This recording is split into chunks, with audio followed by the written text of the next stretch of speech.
नमस्कार, वैदिक एस्ट्रो केंद्र में आपका हार्दिक स्वागत है।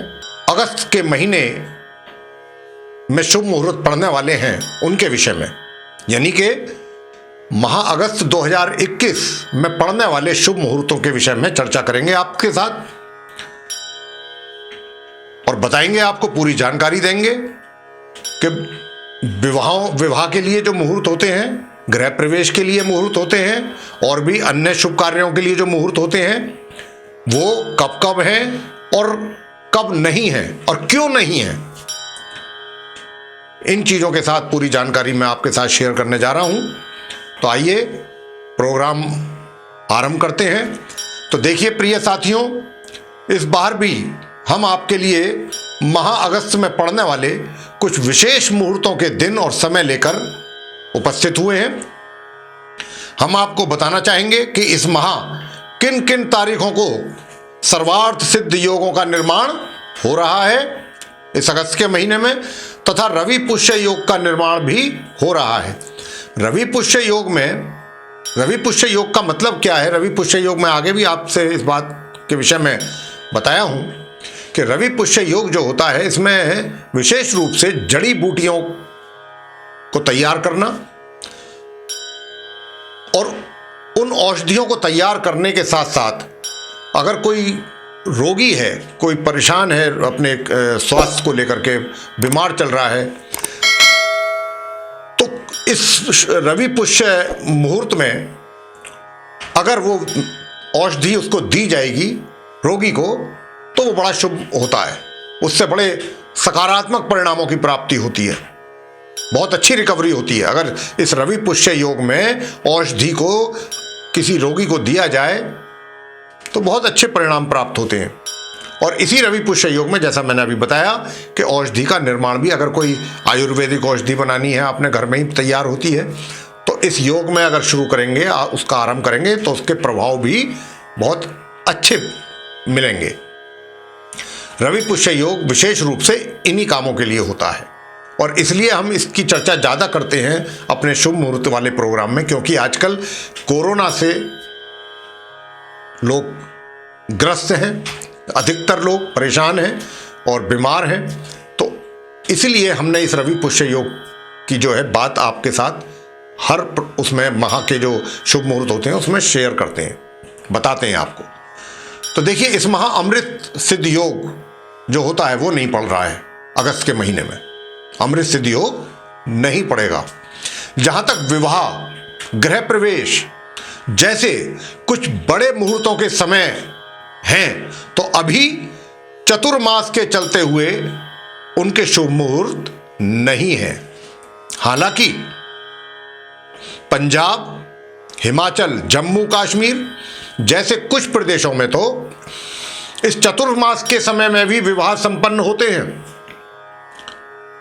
लेकिन हमारे धार्मिक मान्यताओं के अनुसार हरिशयनी एकादशी से लेकर, यानी कि जब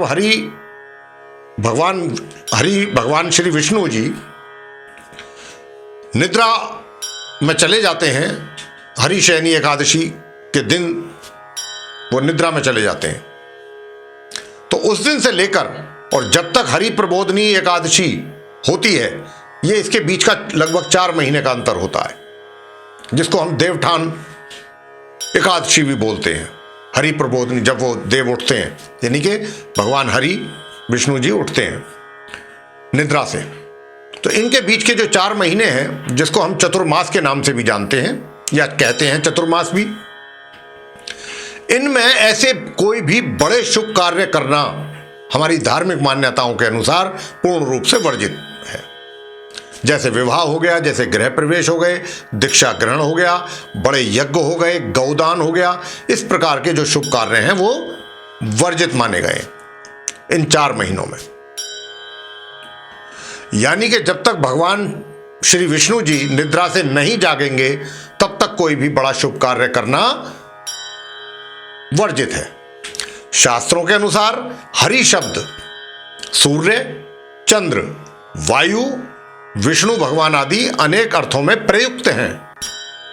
हरिशयन का मतलब इन 4 माह में बादल और वर्षा के कारण सूर्य चंद्रमा के तेज जो है वो क्षीण हो जाने से, यानी कम हो जाते हैं, वो उनकी जो रोशनी है या उनका प्रभाव है वो कम हो जाता है सूर्य और चंद्र का इन 4 महीनों में। तो ऐसी मान्यता है कि इस समय पित्त स्वरूप अग्नि की गति शांत हो जाती है और उसके कारण भी शरीरगत शक्ति क्षीण हो जाती है। शारीरिक शक्ति में भी हम शिथिलता महसूस करते हैं, यानी कि व्यक्ति किसी भी कार्य को करने में पूर्ण रूप से सक्षम स्वयं को नहीं पाता है। वहीं अन्य मतों के अनुसार चतुर्मास में मुख्यतः वर्षा ऋतु में विशेष रूप से विविध प्रकार के कीटाणु अर्थात सूक्ष्म रोग जंतु उत्पन्न भी होते हैं। ये तो हम सभी जानते हैं कि बरसात के दिनों में कीड़े मकोड़े इस प्रकार की और बीमारियां भी होती हैं, बुखार खांसी जुकाम बॉडी पेन इस प्रकार का। तो ये सब उसका ही देन होती है। उसी वजह से शरीर जो है वो उसके हमारा जो एनर्जी लेवल है उसी कारण से, इन कुदरती कारणों से कम हो जाता है। तो ये भी एक पीछे एक तथ्य है कि भाई इन 4 महीनों में इसलिए भी कोई काम नहीं किया जाता है। जल की बहुलता और सूर्य के प्रकाश भी भूमि पर कम मिल पाता है, क्योंकि ज्यादातर बादल रहते हैं, बारिश बुरिश होती है तो सूर्य का प्रकाश भी धरती पर कम ही आता है।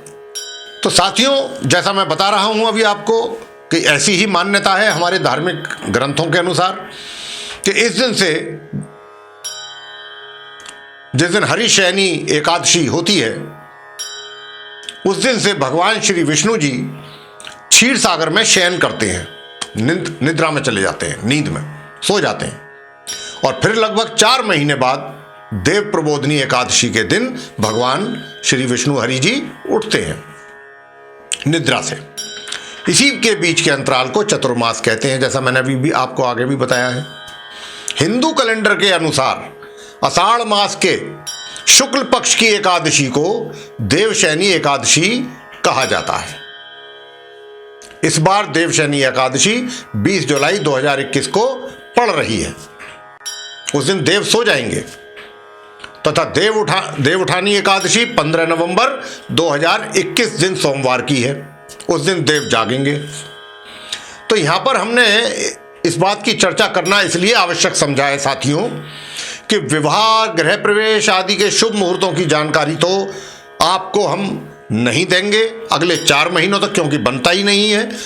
लेकिन अगर कुछ प्रांत के लोग, जैसा मैंने अभी जिक्र किया भी था अपने इस कार्यक्रम में कि जैसे पंजाब जम्मू एंड कश्मीर हिमाचल हरियाणा के कुछ ऐसे प्रांत हैं कि जहां पर इन चतुर्मास में भी ऐसे शुभ कार्य लोग संपन्न करते हैं। तो अगर कुछ प्रांत के लोग इस अवधि में भी कोई विवाह आदि या कोई बड़ा शुभ कार्य करना चाहते हैं तो वे हमारे कार्यालय से हमारे दिए गए नंबरों पर संपर्क करके मालूम कर सकते हैं, इसका पता लगा सकते हैं, पूछ सकते हैं। तो उनको ये जानकारी दे दी जाएगी शुभ मुहूर्त के बारे में। वैसे हम यही कहेंगे व्यक्तिगत रूप से कि इन 4 महीनों में कोई भी शुभ कार्य, बड़ा शुभ कार्य नहीं करना चाहिए। आइए अब बात करते हैं हमने तो बड़े शुभ कार्यों के विषय में बार बार बोला है कि नहीं करने चाहिए इन चतुर्मास में, लेकिन वो ऐसे कुछ कार्य जो कि डेली बेसिस पे हम लोग करते हैं अक्सर, उनके लिए फिर कौन से शुभ योग? उनके लिए सर्वार्थ सिद्ध योग से उत्तम कोई योग नहीं है। तो सर्वार्थ सिद्ध योग देखिए साथियों, जैसा कि हम आपको सदैव ही बताते रहे हैं इस विषय में कि जैसे कुछ महत्वपूर्ण कार्य, जैसे कि कोई व्यापारिक या राजनीतिक अनुबंध एग्रीमेंट, कोई टाई अप आप करें, कोई कोलैबोरेशन करें, यानी जैसे कि कोई कॉन्ट्रैक्ट आदि करें, या फिर किसी परीक्षा में बैठना हो, परीक्षा के लिए कोई फॉर्म फिल करना हो, नौकरी आदि के लिए आप इंटरव्यू वगैरह में जाना है, नौकरी ज्वाइन करनी है, या नौकरी के लिए आवेदन करना है, या फिर चुनाव आदि के लिए कोई आवेदन करना है, किसी भी प्रकार की खरीदारी करनी है, छोटी बड़ी, इन कार्यों के लिए सर्वार्थ सिद्ध योग बहुत ही अति उत्तम योग माना गया है। अगर आप इस योग में इस प्रकार के कार्य करते हैं या करेंगे तो वे पूरी तरह से आपके संपन्न होंगे, इसमें कोई संशय नहीं है, दूर दूर तक। इसके लिए कोई चतुर्मास नहीं होता, इसके लिए भी कोई भी किसी प्रकार का विचार नहीं होता, सिर्फ और सिर्फ सर्वार्थ सिद्ध योग आपने देखना होता है। और इस अगस्त के महीने में सर्वार्थ सिद्ध योग कौन कौन सी तारीख को कितने बजे से कितने बजे तक पढ़ रहे हैं, इसकी हम जानकारी अब आपको देने जा रहे हैं। देखिए, 2 अगस्त को रात्रि 10:43 से 3 अगस्त की सुबह सूर्य उदय होने तक, फिर उसके बाद 4 अगस्त को सूर्योदय होने के साथ साथ आपका ये सर्वार्थ सिद्ध योग आरंभ हो जाएगा और 5 अगस्त की प्रातः 4:25 तक सर्वार्थ सिद्ध योग बना रहेगा।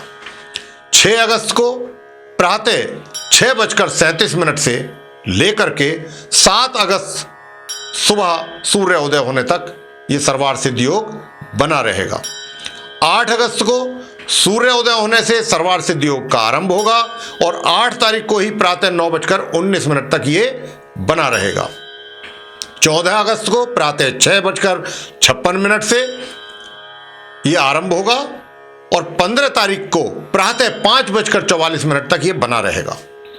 इसी प्रकार 16 अगस्त को सूर्य उदय से ये आरंभ होगा सर्वार्थ सिद्ध योग और 17 अगस्त को प्रातः 3:02 तक ये बना रहेगा। 20 अगस्त को रात्रि 9:25 से आरंभ होगा और 21 अगस्त को रात्रि 8:21 तक बना रहेगा।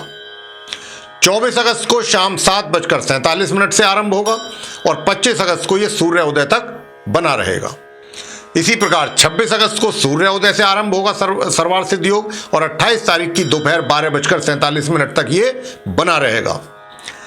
30 अगस्त को प्रातः 6:39 से आरंभ होगा और 31 अगस्त के सूर्य उदय तक ये बना रहेगा। तो ये थे सर्वार्थ सिद्ध योग। जिन जिन तारीखों में जितने बजे से लेके जितने बजे तक पढ़ना था उनके विषय में आपको हमने बताया। आगे अब हम जो आपको जानकारी देने जा रहे हैं वो रवि पुष्य योग के विषय में जानकारी देने जा रहे हैं। और ये जो रवि पुष्य योग है साथियों, पूरे माह में, पूरे अगस्त के महीने में सिर्फ और सिर्फ एक ही दिन पड़ेगा और वो तारीख होगी 8 अगस्त। 8 अगस्त की प्रातः सूर्य उदय होने से प्रातः 9:19 तक ये बनेगा।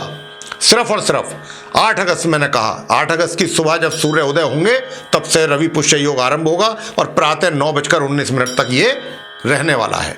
तो इसी अवधि में आपको कोई औषधि आदि अगर तैयार करनी है, कोई आयुर्वेदिक औषधि या कोई और औषधि, वो आप इस योग में कर सकते हैं। या फिर रोगी को औषधि देनी है तो ये सूर्य उदय होने से प्रातः 9:19 तक के जो बीच का समय है रवि पुष्य योग का, 8 अगस्त को, इस बीच में आप रोगी को औषधि देख सकते हैं। अगर आप ऐसा करेंगे निश्चित रूप से रोगी की ओर से रोगी के स्वास्थ्य में सुधार होगा, रोग उसका खत्म होगा और आपको अच्छे परिणामों की प्राप्ति होगी। तो साथियों, ये मैंने जो आज आपके साथ चर्चा की है माह अगस्त 2021 के शुभ मुहूर्तों के विषय में चर्चा की थी और आपको ये भी जानकारी दी है कि अगले 4 महीने तक 20 जुलाई से लेकर 15 नवंबर तक कोई बड़ा शुभ कार्य नहीं होगा। तो ये था हमारा प्रोग्राम शुभ मुहूर्त। आपको पसंद आया होगा, हमें आशा है, और आप इसको लाइक करेंगे ये भी हमें आशा है। और चैनल को भी सब्सक्राइब करना ना भूलें। साथ ही जो बेल आइकन है उसको अवश्य दबाइए ताकि आने वाले दिनों में जो हमारे और भी नए कार्यक्रमों के वीडियोस हैं वो भी आप तक आसानी से पहुंच सकें और आप उन सभी का लाभ समय अनुसार प्राप्त कर सकें। इसी के साथ एक दूसरी जानकारी आपको देना चाहते हैं, वो ये कि जो भी प्रोग्राम हमारा होता है, कोई भी हमारा वीडियो आपके सम्मुख आता है, उसमें अगर आपकी कोई जिज्ञासा होती है, मन में कोई प्रश्न है, तो आप कमेंट बॉक्स में प्रश्न अपना डाल सकते हैं। हमारी कोशिश रहती है कि हम आपके प्रश्नों का शीघ्र से शीघ्र उत्तर दे सकें। लेकिन किसी कारणवश अगर आपको उत्तर प्राप्त नहीं हो पाया है अपने प्रश्न का, तो हमारे जो नीचे दिए हुए नंबर हैं आप इन पर फ़ोन करके हमारे स्टाफ से संपर्क कर सकते हैं और उनसे किसी प्रकार की जानकारी जो भी आपको चाहिए वो हासिल कर सकते हैं। या फिर अगर आप हमसे मिलने के लिए अपॉइंटमेंट लेना चाहते हैं तो भी इन नंबरों पर हमारे स्टाफ से बात करके अपॉइंटमेंट फिक्स करवा सकते हैं। तो ये था शुभ मुहूर्त माह अगस्त 2021। इसी के साथ बहुत बहुत धन्यवाद। जय माता दी।